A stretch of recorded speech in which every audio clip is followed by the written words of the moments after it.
uno munsi n'akanyamuneza kadasanzwe mu gisagara ca Bujumbura. Iyo Mana mubona iradukunda, irakunda Burundi, irakunda Abarundi. Ubwa mbere yaduhaye igihugu ciza cane, iduha itunga ridasanzwe, itunga kama ngaha mu gihugu cacu. None Imana yatuvotoreye, twari twarabuze amahoro turaheza turayaronka, nihabwa icubahiro. Uyu munsi duteramiye ku civugo kivuga kiti twese hamwe turwanye ubukene, Uburundi bwacu butera imbere. Kugira ngo Uburundi bwacu butera imbere, nta wundi mushinge dufise atari ubwa mbere amahoro. Aho mubona amahoro twari twarayabuze. Mu myaka y'imbere y'ibihumbi 2005 Abarundi bose bavuga bati nofuma mbura vyose nkaronka amahoro. None amahoro twarayarose, dukomera amashi Imana yacu.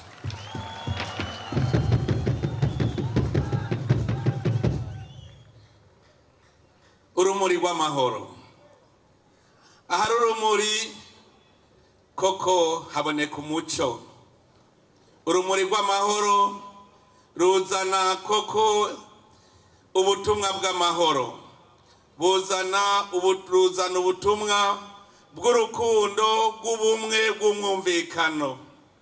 Urumuri rw'amahoro ruzana akanyamuneza mu muryango. None rero kw'izina ryabo dusangiye kurongora igihugu, mfise akanyamuneza ko gukenguruka cane iyi ndwi tumaze. Urumuri rw'amahoro ruriko rurazunguruka mu gihugu cose, ruriko rukwiragiza ubutumwa bw'amahoro, ubutumwa bw'ubumwe, ubutumwa bw'urukundo.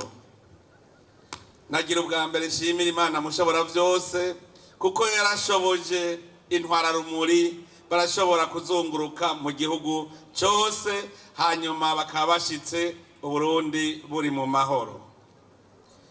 Urumuri rw'amahoro rugira 15 rwaje rutuzaniye imigisha idasanzwe.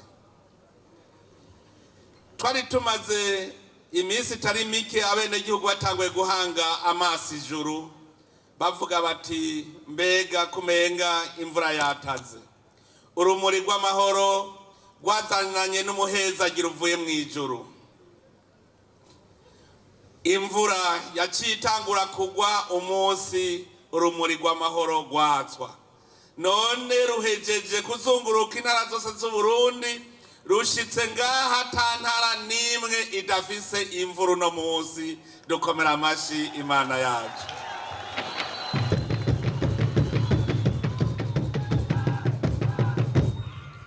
Rwatanguranye akanyamuneza ko kuzana umwizero, none rushitse mu ntara ya Ihereza rufise akanyamuneza. None rero muri ako kanyamuneza k'amahoro tugume twibuka urumuri rw'amahoro waje kugira rugume ruhembera, rwatsa rudomeka kagacanwa kakabeya kari mu mitima iwacu, akabeya k'amahoro rukaza rusubira gukabura imitima yacu, tugume twumva amahoro. Amahoro twayarose atugoye.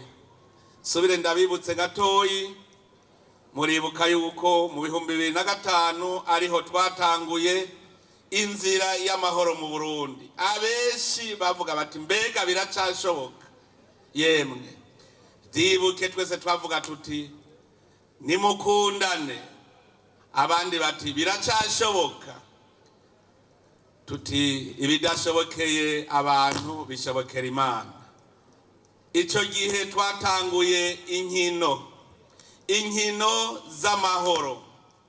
Izo nkino zirahuza Abarundi, zirahuza ugwaruka, turava muri vya vyiyumviro vy'injyane dusubira kuba Abarundi b'umutima.